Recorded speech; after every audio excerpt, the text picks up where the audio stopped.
The late, great Kobe Bryant turned to the Clippers team owner and said, "Don't worry, I'm a Clipper." That is how close the other team in LA got to landing the greatest Laker of all time. This is one of the greatest what-ifs of all time in NBA history. The story of how the Clippers almost signed Kobe Bryant in 2004 free agency is wild, but so is exploring what if he actually did it. Hey guys, it's Casey Kiernan, host of the AM Hoops YouTube channel. Hit subscribe, hit notify. We are still going strong through the NBA suspension. While we don't have games, there are still stories to tell. All this week, we are highlighting a different charity at this crazy time in the world. Today's charity is called Crisis Aid International. They focus on helping families with food shortages. They partner with local schools and churches that help them identify who those families are that are in need in their communities. They're a top-rated charity, so your help is making a serious impact. Go to crisisaid.org. So the story of Kobe Bryant almost becoming a Clipper is basically the story of Shaq versus Kobe. Shaq and Kobe, of course, had a power struggle during their three-peat.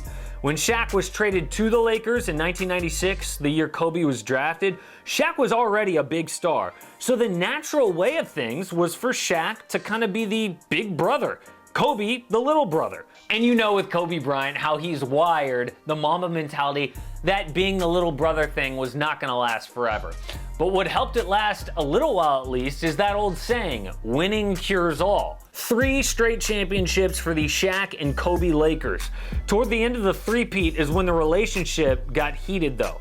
Shaq said a few things that pissed Kobe off. And I think it was ESPN magazine, and they asked you a question about me and Penny. And you said that we're essentially the same. And I looked at that and I said, no, we're not. And Shaq started seasons out of shape. One ESPN writer said, "Unless the big Gorman stops stuffing his face, the distance between the Lakers and their former dominance will get bigger and bigger." But actually, Kobe was cool with it. Kobe is coming up at this time, still trying to establish how dominant he really is and how he's a great player. He doesn't need Shaq, right? So while Shaq is playing his way into shape, Kobe can go off every single night. In that last championship season, Kobe averaged the most points that he did in his first 9 years in the league. In 03-04, he had 3 40-point games and 16 30-point games. But the issue with all this... And then when you got in shape, it was hard then to try to dial that back. Right? Because I'm out there going 40, 45, 50, all sorts of stuff. It feels like, okay, we got to rein you back in now. Rein me back in for what? No, I'm not getting reined back in, no. Kobe knew he was one of the best ever. He didn't want to take a back seat to Shaq after he had just carried the team for months.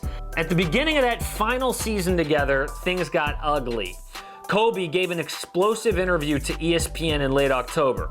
He talked about Shaq's childlike selfishness and jealousy. He's fat and out of shape. He is not my big brother. That next practice was pretty interesting. I couldn't drive to practice fast enough. This was me at my craziest. This is what I'm thinking. I'm going to drive to practice. We're going to fight. It's going to be awesome. May get beat to a pulp, but God, you know what? It's going to be a good one. It's going to be a good one. And that's when I came to practice. I knew the fire that I lit.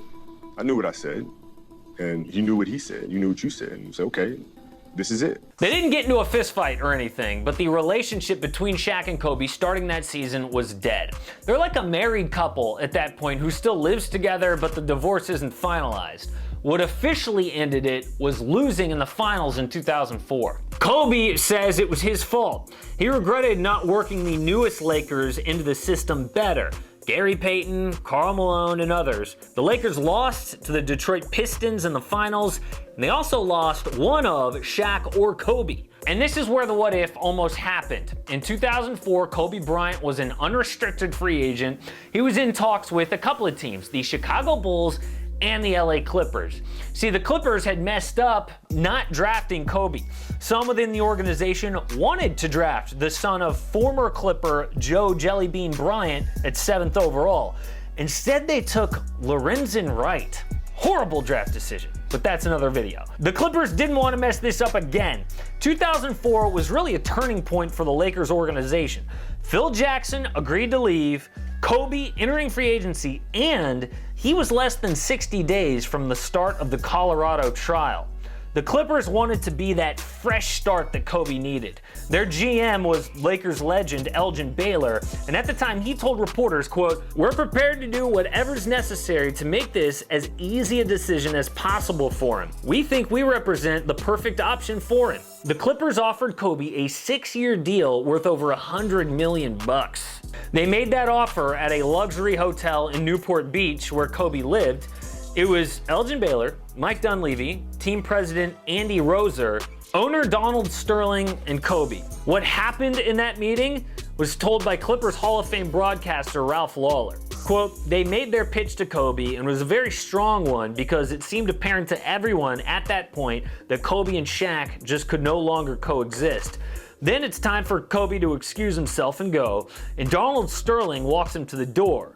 He said, 'Is this really gonna happen?' Kobe turned to him and he said, 'Don't worry, I'm a Clipper.' So he walked out the door and the Clippers are all high-fiving each other and thinking, 'By God, we've done it.'" So Kobe Bryant is basically an LA Clipper. They got the verbal commitment. The Clippers at this time are literally planning how they're gonna introduce Kobe, what the ceremony is gonna look like.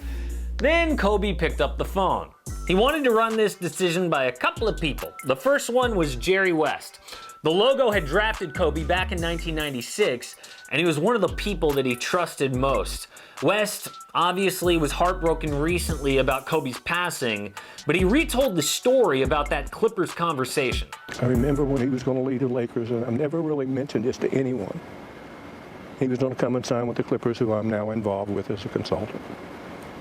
And I told him, "Kobe, under no circumstances can you do this." And he was mad at everyone at the Lakers, the owner, everyone else. I said, "Kobe, you can't go play with the Clippers. You can't play for that owner, period." That is how bad a reputation Donald Sterling had around the NBA. This was a man considered the worst owner in all of sports. He yelled at his players about being fat during games. He fired people and never paid them. He was a notorious racist. Eventually, Sterling was forced to sell after a recording of racist comments. In 2004, though, he was still an NBA owner, and Jerry West warned Kobe not to become a Clipper. But Kobe said the conversation that canceled the Clippers deal ultimately was with late Lakers owner Dr. Jerry Buss. Kobe literally said that at the end of the day, Jerry Buss trumped it all. We don't know what was in that conversation, but my guess is he said, "Kobe, we choose you. Shaq has made a trade request, so he's gone. Oh, and here's a 7-year, $136 million deal." So Kobe re-signed with the Lakers, and you know the rest of the story. Kobe even said in his 2004 Lakers return press conference, quote, "I felt comfortable over there. I could see myself playing for the Clippers." So the Clippers came that close to signing Kobe Bryant. If he had become a Clip, their starting lineup would have been Shaun Livingston, Kobe Bryant, Corey Maggette, Elton Brand, and Chris Kaman. I think his best chance to win a championship with the Clippers would have been in 2005-2006. That's when the Clippers took the Suns to Game 7 of the second round. Instead of Livingston, Sam Cassell would have been Kobe's point guard. If the Clippers made the finals, it would have been an epic Shaq versus Kobe moment. Shaq ended up winning a title that year with the Heat against the Mavericks, but I don't think the Clippers, even with Kobe Bryant, would have gotten there. Think about how good the Shaq-Kobe Lakers were. In 2004, they had those two, Gary Payton, Karl Malone. That team struggled with the San Antonio Spurs. They needed Derek Fisher's .4 shot to win the series in 6. So 2 years later, the Dallas Mavericks beat those San Antonio Spurs to get to the Western Conference Finals.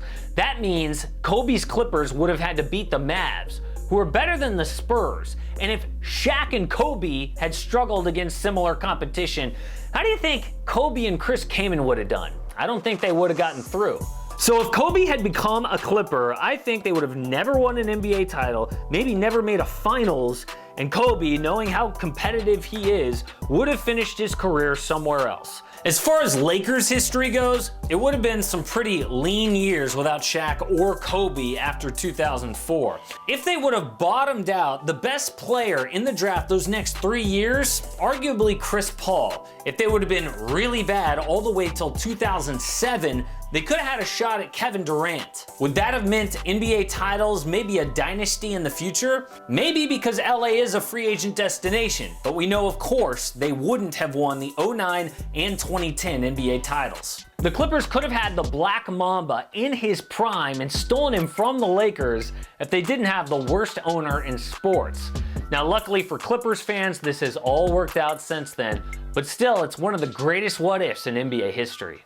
Support AM Hoops and click subscribe. Don't miss a daily NBA video.